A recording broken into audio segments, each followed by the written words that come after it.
Hi all. Right, I'm just straight back here after that last part, which I'm just uploading just now, just sorting out just now. Oh, I forgot to put that back. I was having a look at the unit to put in the comments just to, so it's not up there yet, but I'll get that up and see what you think. So I can put this card away now as well, and then we can move on to the next event card. So I'm kind of hoping here that nothing's going to interfere with this area down here. That would be a bit of a bummer, because I'd need to then stop and, well, or make a decision by myself. You're a big boy, Grant, you should be able to do that.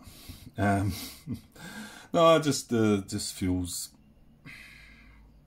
uncomfortable. I don't like these, especially when there's a rule that's not sequencing actions as that. I mean, I don't think Mr. Butterfield would have intended it that way, but I might be wrong. Anyway, let me know, and hopefully we can carry on playing a little bit. But no, there's no guarantees. If something does interfere with that position, then that'll be that. Okay, so we're moving on to the second event card. We've done the German action phase finished, apart from that little query we've got, and there was no artillery. And to be honest, it was a really good action phase, wasn't it? Yeah, just glancing back, sorry, some things that didn't happen. Purple did not activate and do anything. We've got this little unit we'd like to put in there. Blue did not activate, which was the main thing we didn't want to happen, so we can have a bash. I mean, I think so. We've got 12 strength, we've got a hero. Now, if flank comes up, fair enough, we don't have him, but I'd still like to think 12 plus the hero might be enough just to disrupt, but it's worth a go. And obviously we found out about this unit who the little unit should have took a hit, so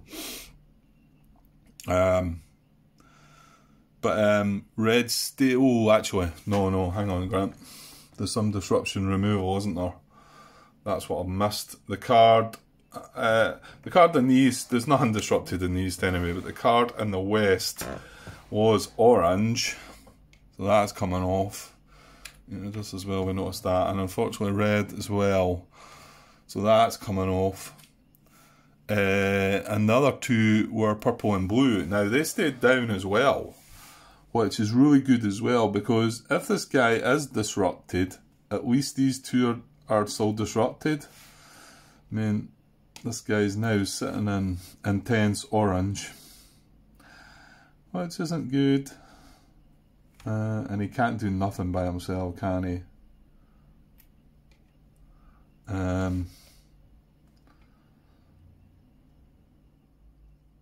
to be honest, he's in a bit of a pickle, isn't he?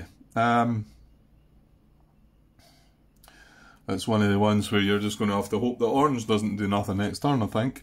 However, if this guy, if you all come back and say, no, this guy shouldn't be disrupted, that's the order, and it should be, the redeploy should have happened, the ambush wouldn't have happened, this guy's fine, then at least we'll get an attack in here. It's probably better going for this, isn't it? Anyway, well, you know what, this is the event phase we're in, Grant. So anyway, yeah, it did. It went really well. That was a good fire phase, and so I shouldn't get too excited, because they're not all going to be like that.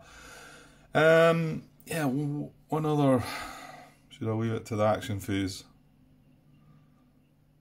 I'll tell you what, I'll just brief mention about it now. One of the actions I need to be wary of is the advance action, and I'm pointing at this hex here because yeah, I'm pointing at B1 here because it has 2 arrows. Now there's a rule that decides where that does go. I think I want to try and occupy this hex as well, because this is where I'm going to put my base, and if a unit is in here, the advance arrows are down to this hex or across to this hex. I can't remember. Well, actually, hang on. Let's just have a glance since I've started looking at it. If the advance action occurs, this is 16.86. If the advance action occurs for a German unit in B1, and either A7 or A6 is German occupied, so this is A6 and this will be A7, but not both. The unit in B1 attempts to advance to the other position. If neither are occupied by German units, the unit in B1 attempts to advance to A7. Ooh, that's interesting then. So he's going to try and go to there, because that advance action's nasty.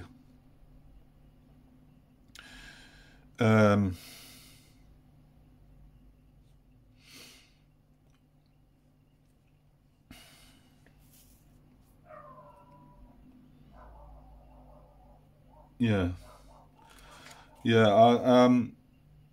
No US units on the field of fire. Well, you know what? I'll come back. I'll come back to it, but I'm a little concerned that about the advance action. I need to be a little bit wary of that as well. I mean, that's me only in the second turn of the extended game, so it's like, you know, I'm only just starting to see what things can happen. We've not had the advance action yet, but I just remember when I seen the arrows, I thought the last thing you want is something advancing, because I'm pretty sure they can advance towards the hex that you're in. If you've got a unit there, I'm pretty sure they can. Anyway, we'll look into that more carefully once it comes to the US action phase. Anyway, yeah, it's just that was something that was on my mind. Right, so I'm going to draw the second event card then, I think. Why not? Let's just... The events have been good to us. Yeah, we've got 4 actions this turn from the first event, which was GI Initiative. Oh, excuse me. Giving us an extra action, which probably at the moment might be a bit overkill, but however, it's a good action. It's not a bad action. Sorry, it's a good event, not a bad event. Okay, second event, and remember this is the one that if it's going to place reinforcements, we've got to check for the armour. So I'd rather not have that just right now. But here we go. Turn 18, isn't it? So turn 18, second event. What we got? Depth. Ooh, I looked at the bottom one first, which was reinforcements, but it's add a depth marker to 1 German unit. Oh, it's only 1 as well. The frustrating part of that is it could well be something we've just removed, isn't it? Yeah. Okay, well, you know what? It could be worse, right? I think. Yeah, I'm pretty damn sure it could be worse. So we're looking at something that's closest to a US unit, and there's probably quite a lot just now. So if it's between that, we're looking for either a single hex WN or a 2 hex WN before looking at reinforcement, because I think we're going to hit that first. So across here, these are all reinforcement. This is a WN, but it's got depth. These have both got depth. This is a WN without depth, but it's 2 away. And here we go. This is the area it's going to be, because we've already removed this last turn and the depth from the blue position. So it's going to be one of them. Yeah, we've not taken the purple out yet. So that's a red, that's a single position, that's a single position as well. They're both adjacent to US units. Let's just double sure I get this right. I made a boob with this the very first time I'd done it, didn't I? So choose the German unit closest in hexes to a US unit. Right, so I know there's some reinforcements that are adjacent as well, but that's going to tie break. It's going to tie break to a WN position. If there is one, and there's WN depth markers, which there is. So if there's 2 or more options that are equidistant, well, we've got this one and this one. There's nothing else adjacent. Like I say, this has got depth, this one. So it's between that one and that one. A single hex WM position. Well, they're both single hex WM positions.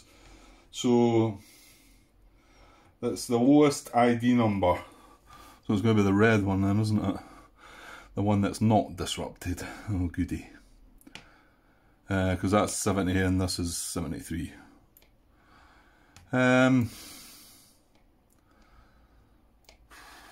What would I do? Yeah, that's not what I would have preferred, I don't think, would it?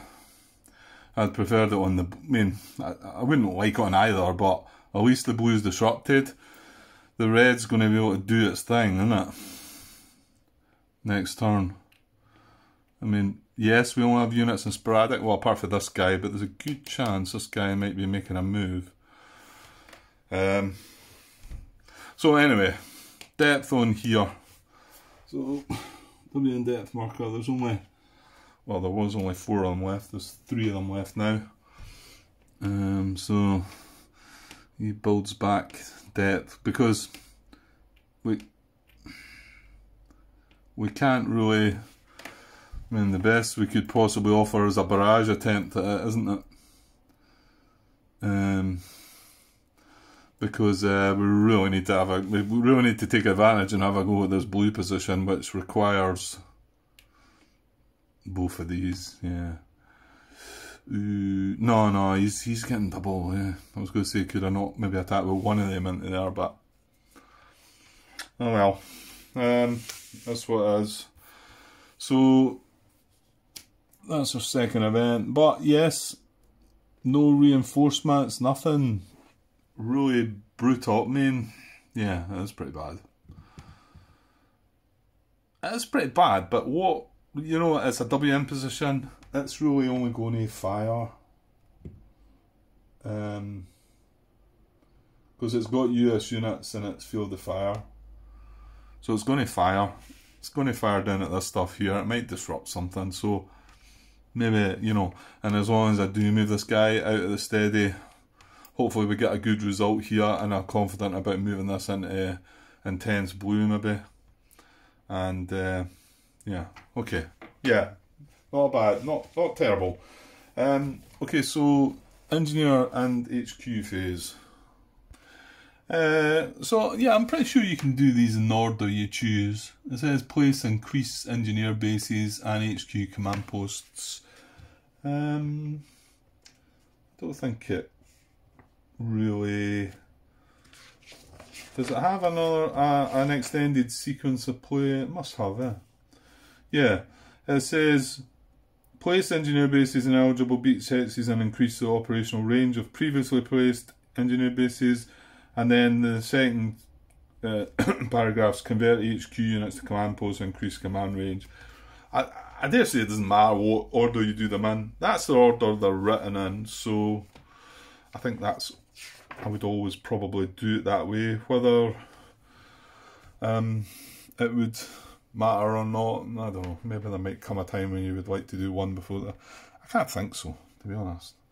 Okay, so now, because 19.21 says we've got an operational limit, you may only place one engineer base or increase one base's range per division. So in this division, our options are increase this one's range by 1 or place the other one. Well, we're not placing the other one for some time yet, because it's to benefit, it's got to be in this red and blue, it's got to be trying to get stuff up this draw. So we're going to choose to increase this to 1. So now that engineer base, which is here, yeah, has operational capabilities to everything in its hex and adjacent to it. Now, this means it also clears the shingle in this hex. Yeah. Shingle on both these hex sides and both these hex sides, and it also, I believe, means that it clears the anti-tank ditch on that hex side there, because that's within 1. That is my belief. However, it doesn't mean that I can move this unit into here. I've got a free action with this unit. And by the way, I was talking last turn and I was saying it was this traffic management free action. To be honest, it could have been from the general. He can still give free actions too, if he's there. But we could head the general away and let this guy get on with doing some engineer work. So yeah, although I've got an action for this guy, and although this anti-tank ditch hex is clear, I can't move across into that mined road. So there is that, because that hex, that we need the range to go to 2 before that hex is cleared. Right, okay. So, yes. Oh yeah, and that's what we're doing, isn't it? We're not moving units yet, so there's no point looking at all that ground. So basically our range is extended, so we can actually move, you know, we're going to clog things up here a bit, but we could move something into here beside that, and we could move a couple of things into there, you know, across the shingle and that, so, okay. Okay, so what about the other side now? I don't think we've really enabled any changes there, have we? Yeah, I mean, both engineer bases, the one here wants to go here. I mean, this is a more likely one to maybe get sorted sooner. We need to take the orange position out there when we were working on that. It's not going to happen this turn though. I mean, this guy's going to move in here, and then we're going to keep our fingers crossed for red not firing next turn, and then we might be able to take that out the following turn, or that next turn, and then down here, you know, blue and purple and reds got worse now by reinforcing obviously. So yeah, so there's no real place to put it, the base. So I won't be doing that, and I don't have one to increase the range. Right, but now the HQ base. So, well, I've thought about it and decided that that's where I was going to seriously consider putting it. I'm not quite so comfortable about this being empty, like I've said to you. It has said to me there though that if there's, it talks about if there have been German units in either of these, it would move, it would advance towards this one. Maybe I should just read over that myself. Okay, just having a wee look over the advance thing. And yeah, it would advance if there's units in the, what is it called again? The route of advance, is it? Route of advance. And if it was advancing here, this would be in its route of advance. It kind of covers this triangle, that one. And if it was advancing here, this is a triangle, so the HQ would be in its route of advance. But going by what I read there, if neither are occupied by German units, the unit B1 attempts to advance to A7, so it would be advancing to this one. Now the good thing about that is, in step 4 of that procedure, you have to determine the effective US defence. So you add up the strength rating of all non-disrupted US units in the route of advance, double the strength of US units in buildings and bocage hexes. Well, he's in a buildings hex. In fact, that's both buildings. But so his strength would become 8. However, the step before that, which I kind of skipped by, I was just reading it to myself, was disrupt US defenders. Place disruptive markers on the following US units in the route of advance. All units other than infantry and tank units, all infantry and tank units with a target symbol matching the current fire card. So if the fire card was drawn and it was a diamond, this guy would get disrupted. Yeah,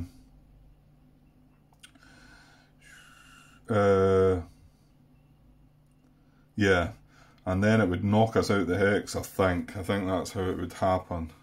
I'm not quite sure what would happen to... if it was an HQ, I can't quite see anything jumping out at me there, but yeah. Anyway, I suppose the bottom line is that if this occasion, and if this does reinforce, and then that occasion does arise where he's going to advance, then he's going to do it in that hex. So the HQ nothing's firing into there yet. I mean, yeah, if somebody does advance into that, then green fires into there, it's going to cause us some problems. But I'd like to work my way up to get to this hex. We'll see if we can maybe do that. But I want to protect these hexes too en route to doing that. I mean, this 6 strength guy could be our man, but yeah, he's not getting a 2 hex movement, I don't think, so it's going to be 3 turns, I think, before he can move into that. Anyway, okay, so getting back to what we should be talking about, and that is, are we, no, going the wrong way, are we converting that HQ into a command post? And I'm going to just go for this. I think, yeah. Okay, some of you are maybe saying, well, it would be better here, better there, but if I start thinking about all that, and we'll be here forever. So let me just go for it and be done with it. So an HQ unit may convert to a CP in any hex that is not in the potential field of fire in a German position. So again, it's the same thing. What is firing into here? Green, we've got that occupied. Purple, we've got that occupied. There's nothing else. Brown does not fire into there, because that would cause us a problem, because even though it's empty, it's still in German communication. So, but it doesn't, and we're good. So, to establish a command post, flip an HQ unit to CP side. So, I'm going to do that. So, there we have the 16th HQ command post. And place the matching command range marker on the first space of the command range track. Doing this is not considered an action. So, what is it? 16, eh? There we go. Right, so I'll just zoom out a bit and we'll look down there. So this obviously goes here, and then it's just got a 1. I mean, unfortunately next turn it stays at a 1, but then, you know, it stays 1 for 2 turns, 2 for 2 turns, 3 for 3 turns, and then eventually gets to 4. So that's why you kind of want to get it going as soon as possible, because it is going to take a while. But this isn't quite as restrictive as the engineer one, where you've got to make a choice with engineer. I'm pretty sure that moves every turn, as long as there's no field of fire into the HQ, I think, into the command post, something like that. And that's it. It says, abandoning a command post, you may revert a CP to a regular HQ unit during your US action phase by flipping over and performing an HQ movement action. And if you do, you would remove that. So, I mean, I could revert, I could say, oh, okay, that's a crap place to put it, Grant, let's move it on. But I'm just going to stick with that now. And then we'll double check all the rules with that as it comes. Yeah, so that's it. And right, hang on though. Yeah, capabilities of the engineer bases. We didn't quite mention garrisons, because that would be a time, this would happen now, wouldn't it? Wouldn't it?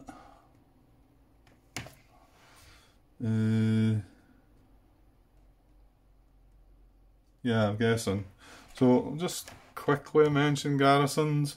You may place a US garrison marker in every unoccupied German position that is in an engineer's range and not in the field of fire of a German unit. Now that says not in the field of fire German unit. That does not talk about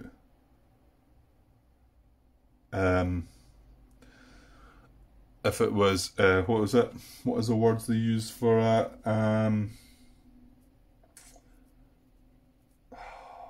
Not potential field of fire.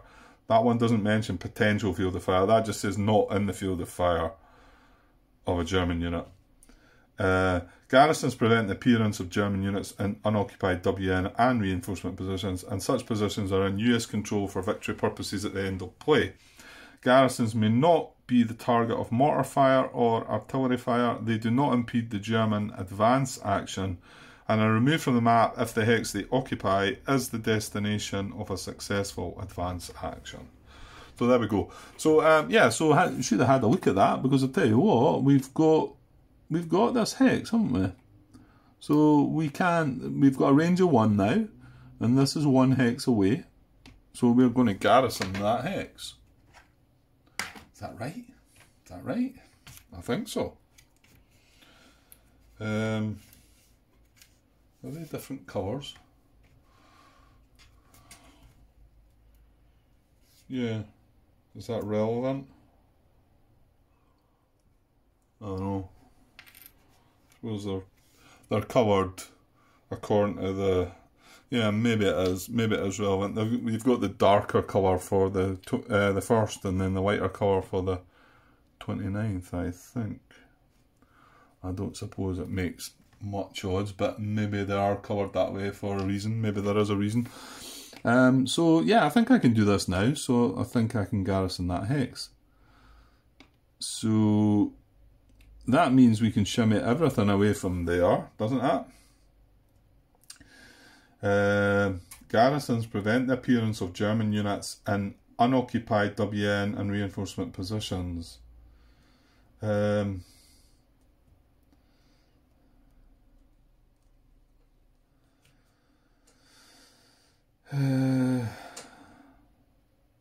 such positions are in US control for victory purposes. I'm just wondering about the whole... Does that mean we occupy that? We don't... You know, the fact this 2 hex position.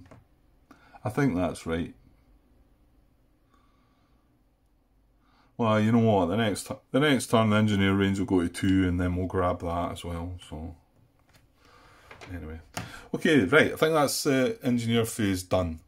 So we can move over to the US action phase, but I may need to take a break. Well, I'll just pause the camera now. See how I get on. Hi all. Right, things were paused for quite some time, so I ended up just chopping the video there and copying on the computer. I did want the chance to get some replies regarding things, and I emailed Martin back again as well, just regarding this situation. You know, sure, some of you are probably shaking your head watching, thinking, well, it's not that big a deal, just go on with it, do what you think. I mean, I guess that's what most people must do in these situations, just make their own call and just move on. And here's Grant floundering away, needing to know everything's perfect and he's doing everything as it should be. Yeah, it's just me. A perfectionist. I don't feel like I'm a perfectionist, but when it comes to these games, I don't want to make mistakes. I don't want to do anything untoward. You know, I want to keep it all above board. But there's generally some rules that come into these games that can be sort of, and it's maybe because people don't bring them up and they just move on. I mean, this is a solitaire game. You know, you're playing it by yourself. You just say, right, okay, well, that would happen, you know, and that's that. But there should be rules. It's a solitaire game. Yeah, you're playing it yourself, but there should be proper rules to decide what happens in that situation, I think. I'm not knocking the designer or anything like that. No, praise the designer. He's done great work. So, but yeah, there's some things that slip by, and but has this slipped by? The sequencing rules, if that's how John Butterfield had intended that situation to work, then what I just described to you down here would be as is. This unit would not be dispersed. The ambush action would not have happened. This unit would have redeployed from here to here, and the ambush action would not have happened. And that's based on the rules that say sequence and you do it in that order. So it could just be as simple as that. It just feels kind of wrong, but it just replied to Martin. He sent me an email and also made a comment on the latest video. I'll get to that. You'll be glad to hear. I'm going to talk for a bit. Yeah, my latest reply had been, you know, if there was, within enemy action or den, there was always talk about, well, I think I brought this up last episode as well, that the AI will make some suboptimal moves because they get to do things kind of brutal, you know, they get to cheat a bit. Well, I'm not saying this AI gets to cheat, but it is brutal.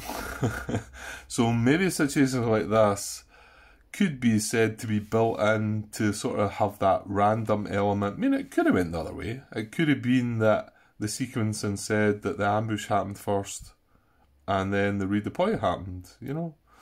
So as long as there's some kind of rule to say how and what order you do it, and that's the best we've got, then if it happens to be a suboptimal move for the Germans, then so be it. They beat you about anyway, so maybe we should just take that one and just say, let's move on. And possibly that's where everybody else is done in this situation and not brought up the question. Yeah, I got an email back from Martin, because I sent him another email saying, turns out that by following the sequencing rules, it ended up benefiting me, and I felt kind of bad about that and wasn't sure how to proceed. So he said he set up a few scenarios himself, just to try and see how it would work, how the sequencing would work. And he tried to find some other interpretation that could be used consistently. But in the end, I came to the conclusion that sequencing is the only way to go. It's also the most similar to the other two games, where you go from left to right on the fire card. And see, when I read that, I was like, and then I was like, why have I not opened up the rule books for Tarawa and Peleliu and just looked at how they done it? You know, and I knew it was different. I had a feeling they went from left to right. And you know, the reason I go from left to right in the fire card is because the very first game that I played from this series was Tarawa. That's the first one I got. In fact, Omaha was the third one. I think I went Tarawa, Peleliu, and then Omaha. So the rules have obviously told me to go from left to right. So when I've came to Omaha and played it, I've probably done it that way. And I may well have just like done it that way throughout the game. Okay, distraction there, so not sure where I was in full flow there as well.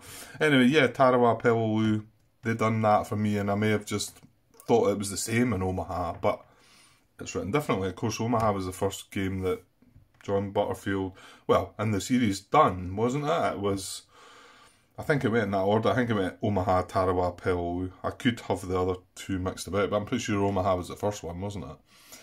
So, you know, maybe things had to be spruced up a wee bit, you know, and changes were made. And I think we've already talked about the 2-hex position thing being slightly differently talked about.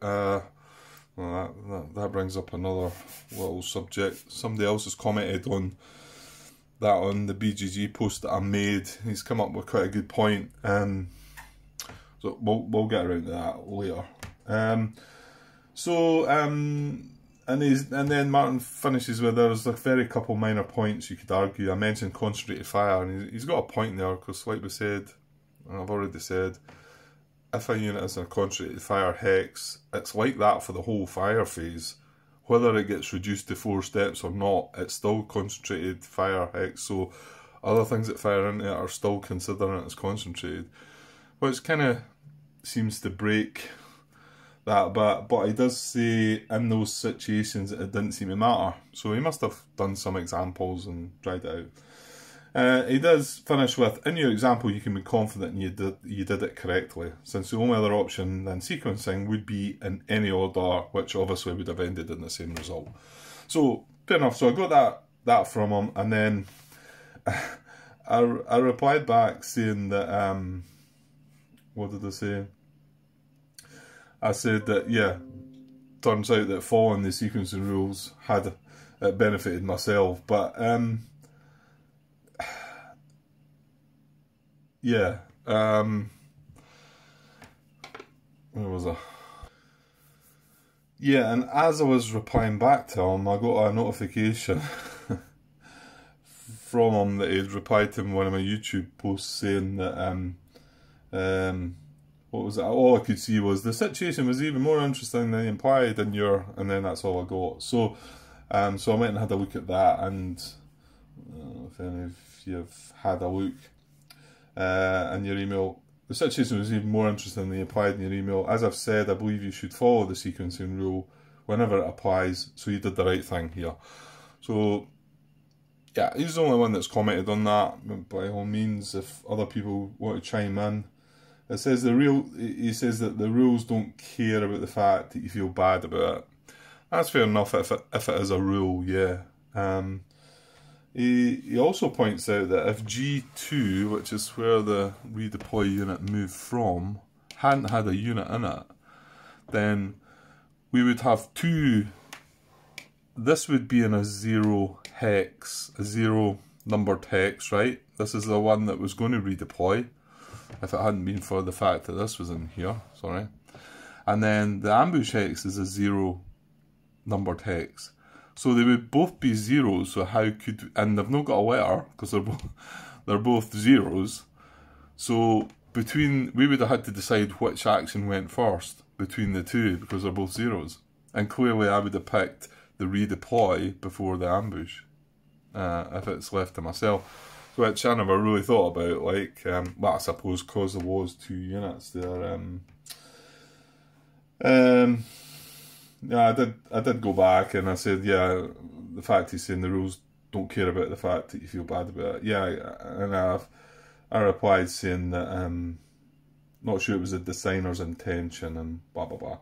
But anyway, I come to the conclusion that I guess the sequencing rules are the only thing that we've got to go on, and the annoying factor is, yeah, sorry, maybe that's a bit I missed, that when you play Tarawa, where is the fire card? Yeah, it was this card here. Actually, just bring it down here because that's where we were at. And like I've just said to you, I played Tarawa first. It was my first game, and you know, I wish I'd pulled the rulebook out just to check this, but Martin seems to have confirmed that you follow them in this order. You do double orange first. No matter what, you do red next, you do double brown next. So you kind of think that maybe that's what the designer should have come back and adjusted in this game, possibly.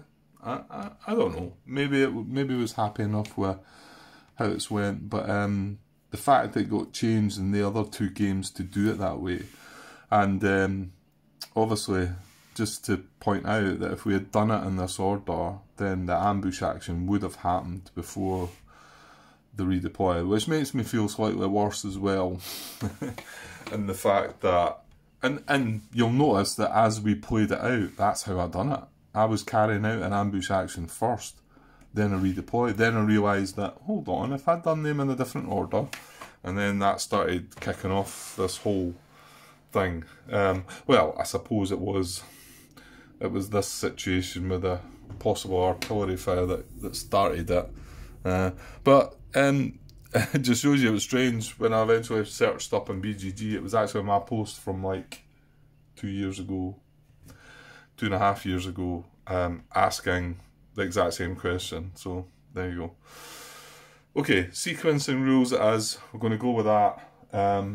Whether Mr. Butterfield might chime in one day, whether Martin will ask him the question, or whether it'll just be left as, you know, the rules there that say sequencing rules, just highest number first, you do that. No matter what, no matter if it's beneficial to the AI or not. So we're going to go with that. Okay, thanks for all your help, Martin.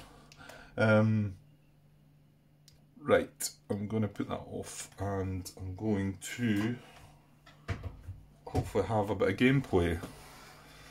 Maybe. It's quite late though. As I came up here, I thought I'm probably just going to get a wee blether in and that'll be that. Yeah, US action phase. Oh yeah, so it's all my thinking I've got to do now, isn't it?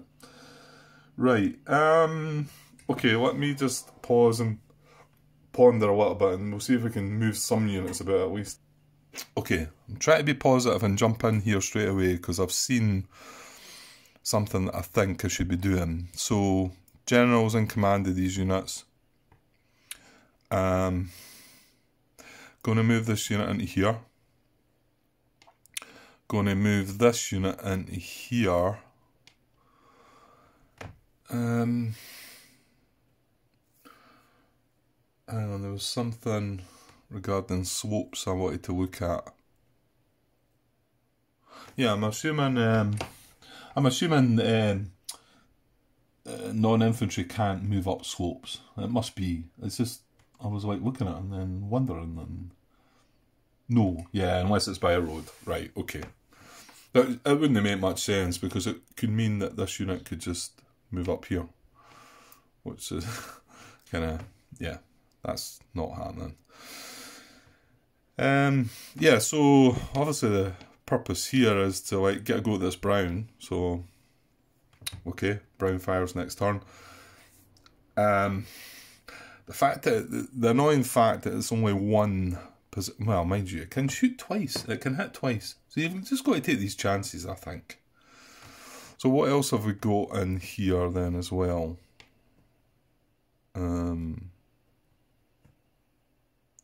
Okay, this was a garrison, right? We're going to have a wee check up on that situation as well, because somebody, sorry, I forget your name, that commented on the post that I made regarding 2 hex positions, mentioned something about garrisons. Martin went away and had a look regarding that, and I think he edited his post about it, so we'll need to have a little look into that. And I was curious, I was wondering myself about, if we garrison that hex, does that completely lock up this 2 hex position? So I'm not 100% sure about that. I don't think we're going to jump in and do anything. Right, so we've got a full strength infantry in there as well. Well, I suppose we should move it up. It's not the same symbol, is it? No. There's a triangle which, I don't know, gives a mortar fire at it, really, doesn't it?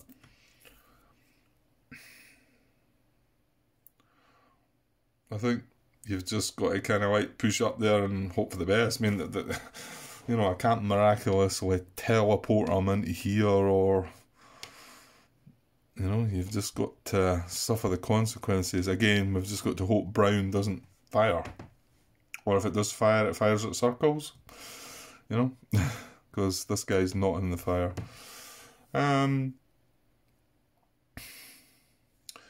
Okay. I think something to be slightly aware about is this hex, and I suppose potentially this as well, but they should be both, because this can't trace, communication round the side or round that side, because this guy's right round about it. But it could start tracing this way if there was a way out, and this orange could obviously do the same. The orange, I mean, I'm talking about we're probably wanting to move that guy into there, but he's not really holding things at bay here. It's probably these guys, so just need to be a little more careful about that.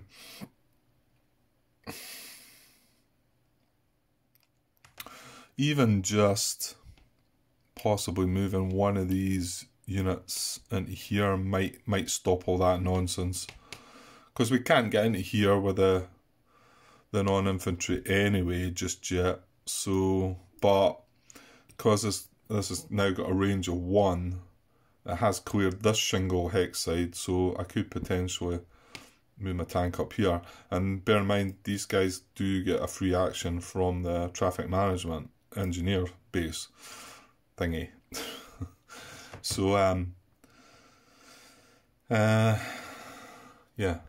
Yeah, and I'm pretty sure just by putting a black symboled unit into there stops communication to there. I was going to say and to there, but I've got to remember this guy's also not. Yeah, that's maybe not quite the case, right? Okay. These are things that I never really considered when I played the game before, I don't think. So, whether there is a great need for all this thought, well, certainly John Brown warned me quite some time ago.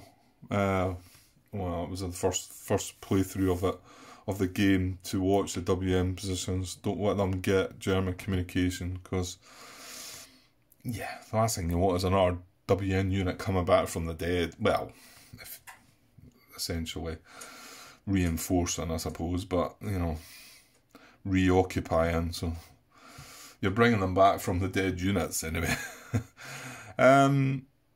Okay, yeah. What are we doing? I don't know.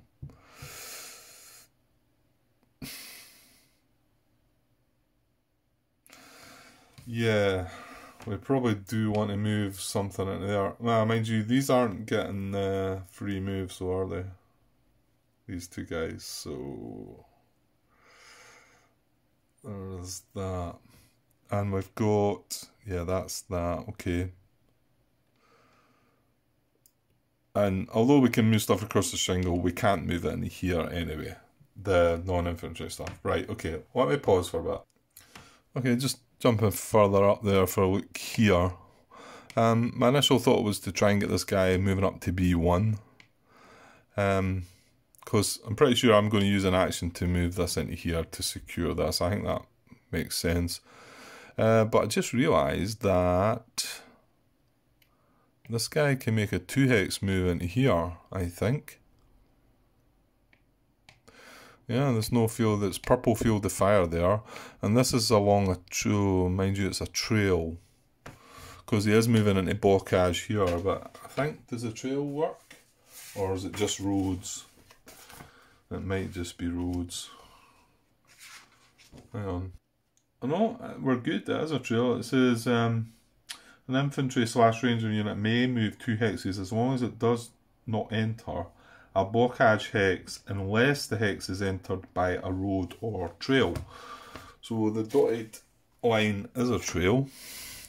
So he could move 1 into there. And like I say, there's no problem field of fire. Blue fire's into there, but it's not occupied. So that would be sitting that guy there. And then clearly we just finish that wee bit puzzle by putting that guy into there. It's just that this guy couldn't have made that 2, or maybe could have. No, I don't think he could have. Because that would have been blockage from, yeah.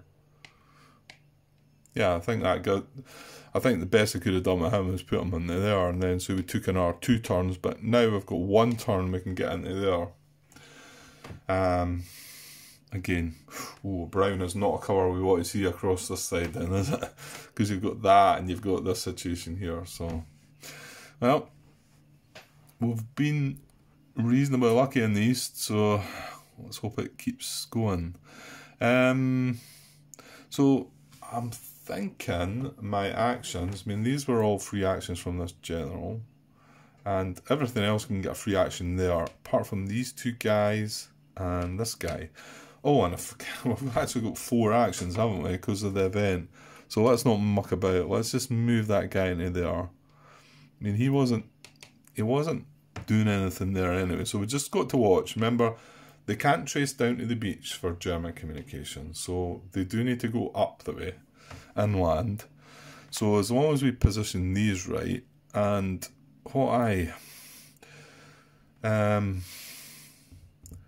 was initially thinking was moving them separately, move 1 into here, which is sporadic brown, and move 1 into here, which is another steady brown. Now, I could end up putting a circle into there. This would cost an action light.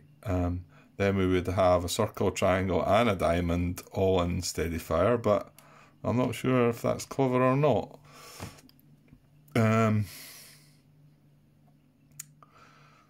It means that if brown does fire, then we're definitely taking a hit.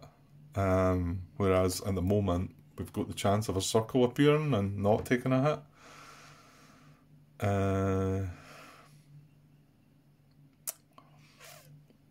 I don't want to move them both into sporadic, because actually it might not matter, unless for some reason he was to build depth, which is possible. Yeah, build depth and fire. What is that one? Resupply, is it? Place the depth marker, if none, before firing, and then I think it fires. Yeah. Yeah, that's probably the action we would get with the R, wouldn't it? Yes, units in field of fire. Yeah. So that's what would happen if we bring up the R brown action anyway. But there's plenty of other brown actions that we just let fire and hit whatever symbol.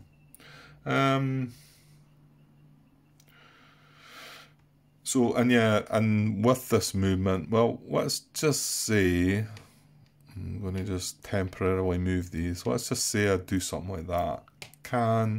No, it can't, can it? Because we can't trace back that way. I know these aren't a problem. I mean, I can actually trace through here, through this gap. But no, we can't get out. There's no out from there, and the purple's the same. So putting these two guys here would not be an issue. And in fact, putting them both in that X, if I really did want to, would also not be an issue. So you just got to make your mind up, Grant. Okay, I was just looking back down here again, just seeing if this tank could have a barrage at blue, but there's nothing in blue. 1, 2, 3, 4, 5. It technically, I suppose, could have a barrage at red because we do have some units in red across here.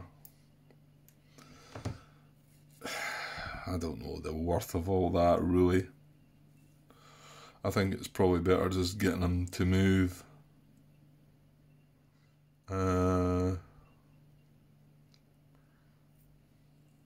Yeah. So, yeah, so come back here. I think we'll give this a traffic management move. Just into here, that's the artillery unit. So this has got a range of 1, so it can clear this shingle, so it allows him to move into there. And he's only got 1 movement point anyway, so my thinking is we probably put the tank in here. However, yeah, I mean, if we're just slowly moving up there, but I suppose that's not a bad bunch.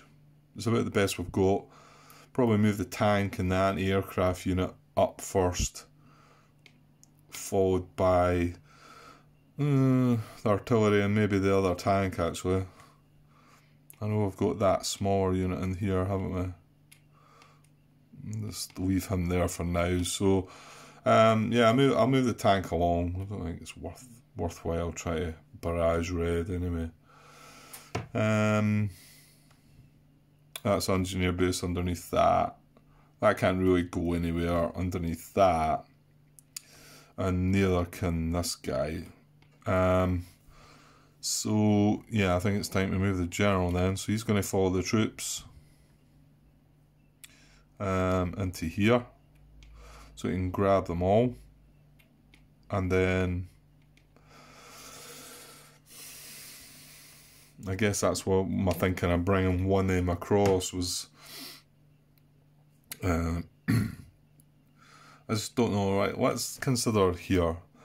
We'd have 3 in brown, and he would get 2 shots, as he is just now. I mean, if he got the resupply, then it'd be 4 shots, so that would be that. They'd all be in steady fire. So would we prefer 2 diamonds or a diamond, a triangle, and a circle? I think that's just whatever, you know. It's a gamble, no matter what. Yeah, hang on a minute. I'm just wondering why we're maybe not considering the fact we've got this ranged infantry sitting in here. Should we not be considering trying to bring something along to the blue position here? Maybe, cause there's no blue fire in there. Ooh, could we not have rushed? Oh no, it is bocage, isn't it?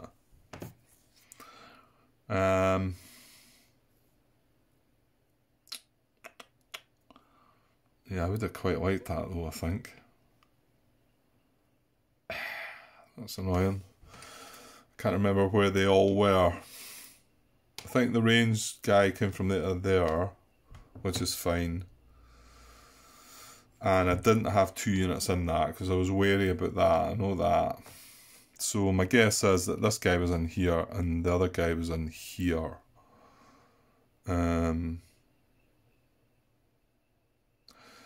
Yeah, that doesn't really help us then, does it? I mean, we see what happens with the brown. If everything goes really well, we probably move this, you know, if everything went perfect and brown didn't do anything, then we move this infantry probably, or, yeah, probably into here. Ooh, right, okay. Oh, you know what? No, sure. I think the best call is to move one of these into here and one of them to move into there. I'm just not sure what symbol. Surely it should be the circle. But then if it's the diamond that takes the hit, it means we can't attack. That's a problem with that one. If I was putting a circle and a diamond adjacent to them, then you could see that being a good idea. So if one of them gets hit, the other one still gets the attack, but...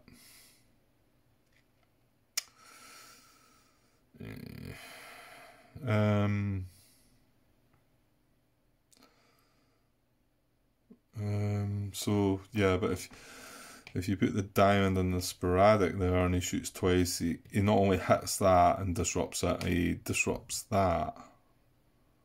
So, yeah, it's probably... Does that make sense? It's probably better putting the circle in there then, I think. And that will cost an action. And then right, I might rewind this. And then the diamond into there. So if brown fires with a diamond, he does indeed hit this, disrupt it, hit this, disrupt it. He does nothing to the circle.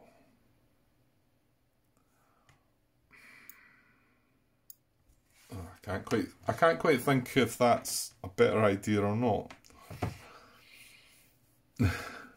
I probably shouldn't even be thinking about the fact that, okay, if you draw a brown diamond or a circle, this could happen, that could happen. That's probably just getting too deep, Grant. And I know what will happen. When they draw it, it'll draw the other symbol. I'll say, oh, if I only done it the other way around, it would have been perfect.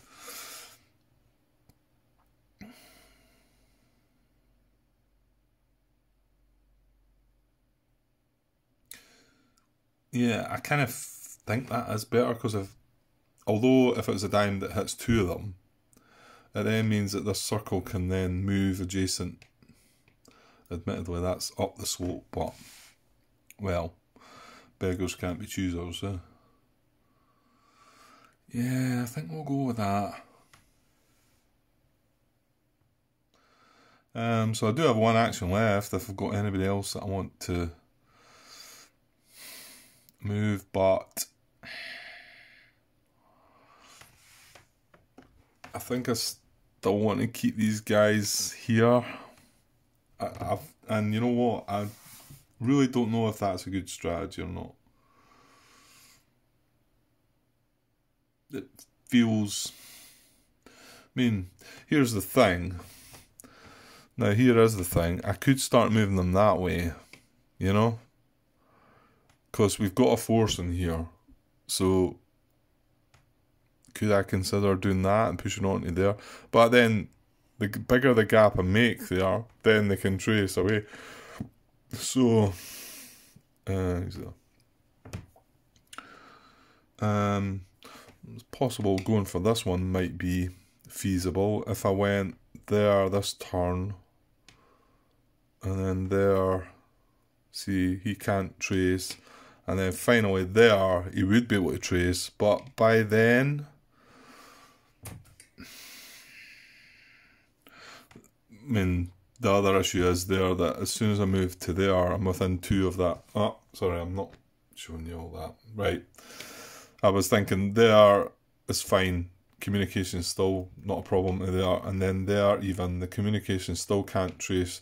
But as soon as I moved into there, you would be able to trace right through German communication.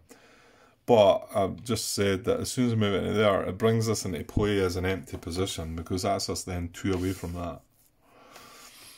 And also purple fire, it's only sporadic, I know, but I don't know, if I'm sitting there, I'm 3 away from that empty position. I'm 3 away from this empty position. They can't do anything. I think we should just bide our time, yeah? I think. Because nothing can really happen there. Well, that's not technically true, is it? Because if I draw an event card that says reinforce A, it's going to go boom right in there, isn't it? A5, I think, is the lowest one. No, it doesn't necessarily need to be lowest, so yeah, so there is that. But if I do start making this move to here, I'd feel like I had to keep it going, and then I'd need to make sure something else was in place here. However, I could probably get that guy moving across into there, and it looks like this red position might be secure anyway. Ooh, right, that's maybe tempting then. Yeah, but then again, look at that yellow position. It's within 2 of blue and within 2 of purple. Yeah. I don't know. Yeah, I think I'd take my chances with the event. I think. Just leave that there. So I'm not so sure. Like I say, I did wonder if we would use all 4 actions. That's just used 3 of them. I didn't think it would come to that. The other thing is, could I maybe move this guy? Just pushing things up a bit. Let's just say if I move them there. This is so communication could not be traced. It could trace into there, but it can't go that way. Yeah, it's not traceable, admittedly. What's he moving into? Blue and purple.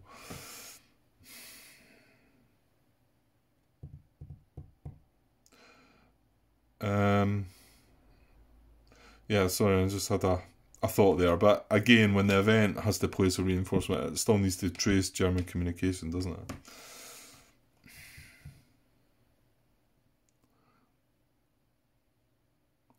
Yeah, I don't know. I guess I'm just thinking about I could move that into there, but well, hold on. I could actually 2 hex move this, couldn't I? Because we talked about that before.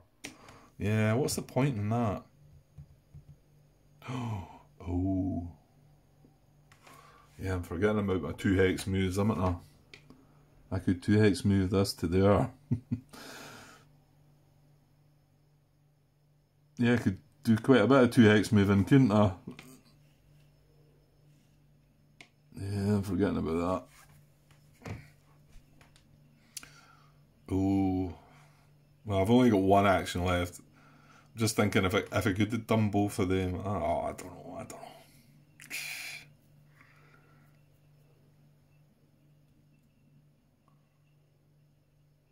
Yeah, I think because this is going to open up a gap for that guy, moving that. So I think we just need to sit just now, I think. Yeah, and I moved the guys. Yeah, and the command post is just, we just built it as a command post, but it's just the same at the moment. It's only got the range of 1.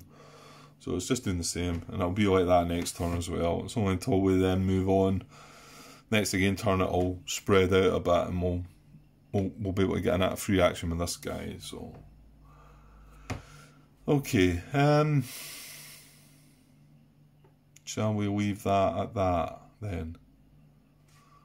I think so. We've got 1 action left though, Grant. Feels like we're... But we did get given another one, and as long as you've got an HQ operational and a general as well, maybe don't need the use for all the actions. But then again, when you do this, when you split up a bit, and okay, I think I'm done there. I'm going to take a pause there. In fact, that's 13 minutes, isn't it? I think that probably creates another part. Because did I not have a 20-odd minute episode before this? I think I did. Okay, I'm going to cut it there. I'm going to have a look over that situation though, so I'm not quite finalised with that. So what I'm saying to you is that I might come back and adjust that before I move on to the West. But I will cut the video, and this will probably be the end of a part. So it's just to let you know. And I might still have some time to come back. I'm going to have to check up on that. Okay guys, cheers for now.